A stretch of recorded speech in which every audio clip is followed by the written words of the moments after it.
Hi friends, I welcome you all to EduTap. So here is lecture number 22 under your fast track series. Now as you know, this fast track series is important for RBI Grade B as well as the NABARD Gr A 2019. So telling you briefly about what are we aiming to cover through this particular series. See, first of all, we'll be covering economics and social issues, current affairs, which are important for RBI and NABARD of 2019. And also in the same series, we'll be covering finance current affairs, which are again important for both these exams. Now, apart from ESI and finance covering in this particular series, let me tell you that if you are preparing for NABARD, then you have to prepare agriculture and rural development current affairs also. And for that, we are running a separate series called as ARD in News. So you can just refer to that particular video series for ARD. And telling you about our previous results, since we have been working in this field from quite some time now, and we have been blessed with some brilliant results. So in the 2017 exam of RBI Grade B, 27 of our students were there in the final list. And NABARD Gr A 2018, let me tell you that there were 46 generalist seats, and out of those 46, 26 of the students were from EduTap.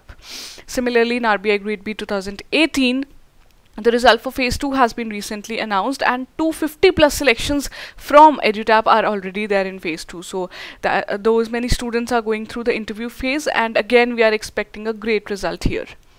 Now moving on to your lecture of the day. Today we'll be covering November 4th, 5th and 6th. So ESI news would be covered from these particular 3 days, and let me just tell you that after the news there'll be MCQs which will be derived from these particular news. So you have to try and solve those MCQs, and yes, let us just start. Okay, so very first news is about Operation Greens. Now, Ministry of Food Processing Industry has issued the guidelines for Operation Greens. Now, this Operation Greens is very much important because it was recently launched, or it was actually announced in the budget speech of 2018-19. So, this is very much important for us, and we are going to cover Operation Greens here, and we'll also see about the guidelines. So, this Operation Greens is actually related to stabilize the supply of tomato, onion and potato crops particularly, and there was this separate allocation of funds of rupees 500 crores in the budget speech of 2018-19. Now, so whenever Operation Greens is there, you have to keep in mind 3 particular crops are there. It is also being called as the TOP scheme. So TOP is basically standing for tomato, onion and potato. So it is aiming to promote the farmer producer organization. Now FPOs are given a great role through this Operation Greens, and not only that, the facilities for the processing of food are also there in the Operation Greens. Now this particular news is about the guidelines, and those guidelines are about the short-term price stabilization measures and the long-term integrated value chain. Now as I just told you that Operation Greens also pertains to the food processing industry, so in that way the long-term integrated value chain becomes important. If infrastructure is there, post-harvest processing facilities are there, cold storage, all such infrastructure are there, then it becomes easy to establish the food processing chain. And about this short-term price stabilization measures, there will be measures taken by the government to stabilize the price of these particular crops, and for that government has made this nodal agency to implement the stabilization measures. That implementation agency is NABARD. Now NABARD is National Agriculture Cooperative Market Federation of India. Since food processing organizations are given a boost here, so NABARD has a very important role here, and basically MOFPI, the ministry, is going to provide 50% subsidy to the 2 components under this scheme. Now what are these 2 components? Again, you'll be able to relate it to the food processing only. That means after the production to the storage, transportation of top crops would be given a subsidy of 50%. Similarly, hiring of the appropriate storage facilities, as I just mentioned, cold storage are there, so again they will be given a 50% subsidies. So these are very important crops. Apart from the production of crops, they also relate to the post-harvesting and post-production facilities. So that is it, all important things we have covered here. Anything else you want to add on related to Operation Greens, you can just mention in the comment section and let us know about that. Okay, so moving on to your next news, Ayush Ministry has organized this national seminar. Now, this national seminar is important for us because it has been organized in association with Niti Aayog. So, we'll see what this news has for us. So, this national seminar on entrepreneurship and business development in Ayurveda was organized in association with Niti Aayog, and Ayush Ministry is important, and it basically stands for Ayurveda, Yoga, Unani, Naturopathy, Siddha and Homeopathy. That is the acronym for Ayush. Now, basically it was devised in 2003, and the name of the Department of Indian Systems of Medicine was changed to Ayush.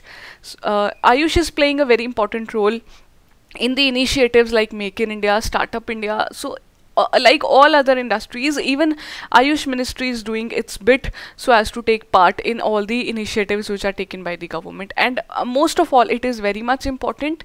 Okay, now related to this news, you must know on which day Yoga Day is celebrated in India.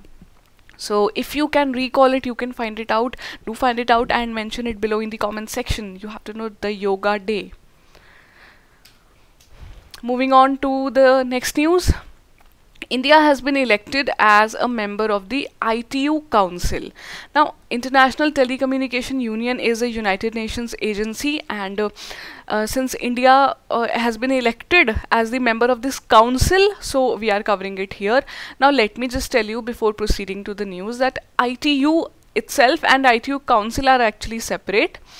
ITU itself has 193 member states. So these 193 member states actually vote and choose the ITU Council members. Now, these council is such that the members are divided in the regions, and India has been now selected as the member of the council for the 4-year term. So yes, let us see about ITU now.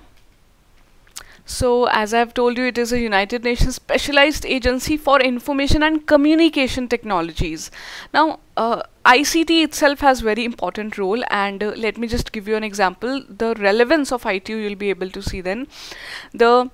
You must have seen about 4G, 3G, 5G is also going to be launched soon. So the frequency spectrums, bands, all those things under these generations of communication are actually fixed at the global level by the ITU.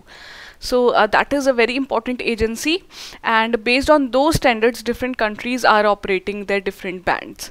Now, apart from this, ITU has a lot of different functions to perform in the field of ICT, that is information and communication technology. So you have to know that it is a 193 member body with India as its member, and it is based in Geneva, Switzerland.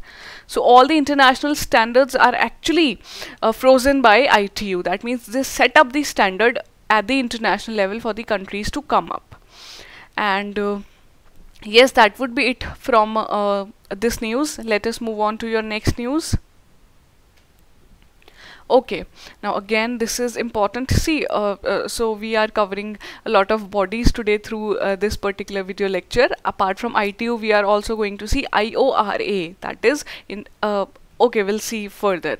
So 18th Indian Ocean Rim Association Council was organized, and Bangladesh has been chosen as the chair for IORA for the term of 2021 to 23. Now, apart from this, that Bangladesh has been chosen, you need to know that current chair is with South Africa. So one interesting thing about IORA is, I would just tell you that the founding members of International Ocean Rim Association, Indian Ocean Rim Association, are actually India and South Africa. So there were the conference which was organized when Nelson Mandela had come to India, and they had decided to form such an organization which is related to the rim countries of the Indian Ocean. So in the logo of IORA, you can see this is the portion of the Indian Ocean and the countries which are the member of it.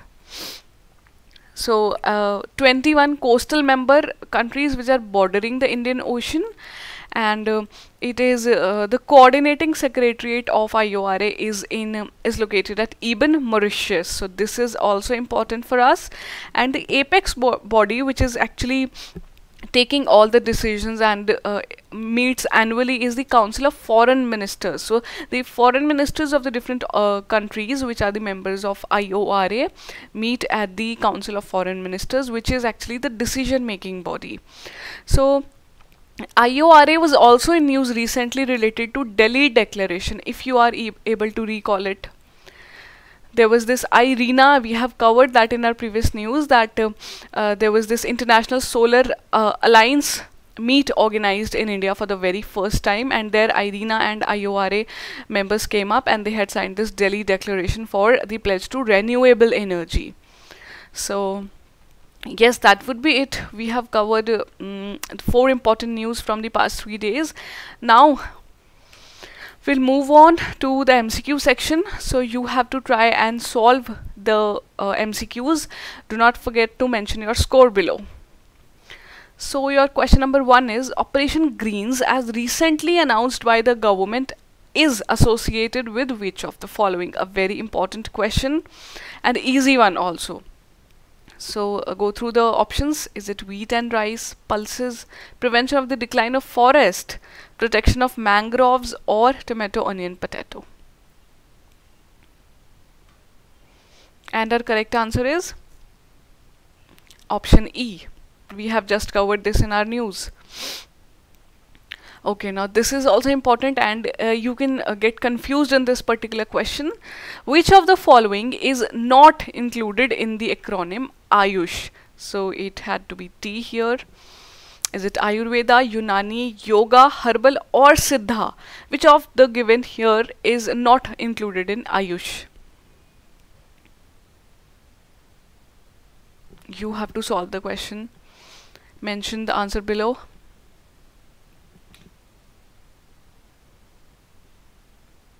And herbal is actually not there. Rather, H stands for homeopathy. Okay, question 3. Headquarters of ITU, that is International Telecommunication Union, is located in. So the cities are given here. You have to identify. Now this is a bit confusing question. Geneva, Gland, Paris, New York, or Nairobi?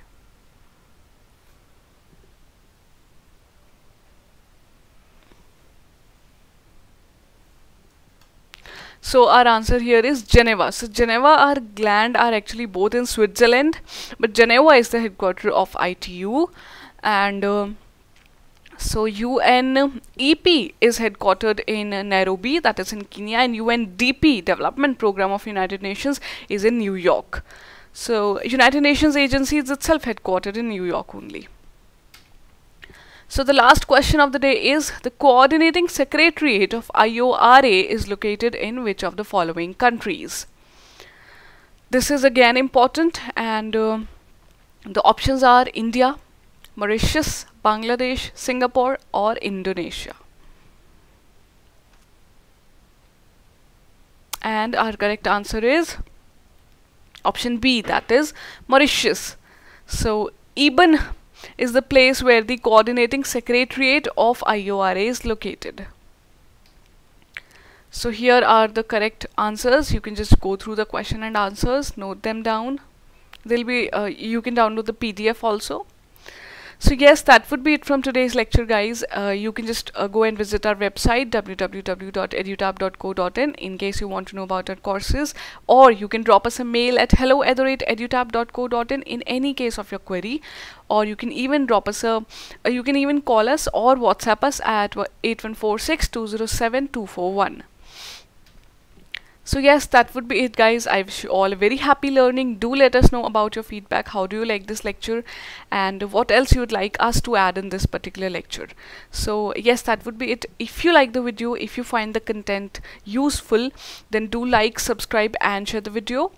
And if you want to download the PDF of this lecture and all the lectures in this particular series, you just need to go to this Telegram channel link. This is the channel of EduTap, and you'll be able to download the PDF.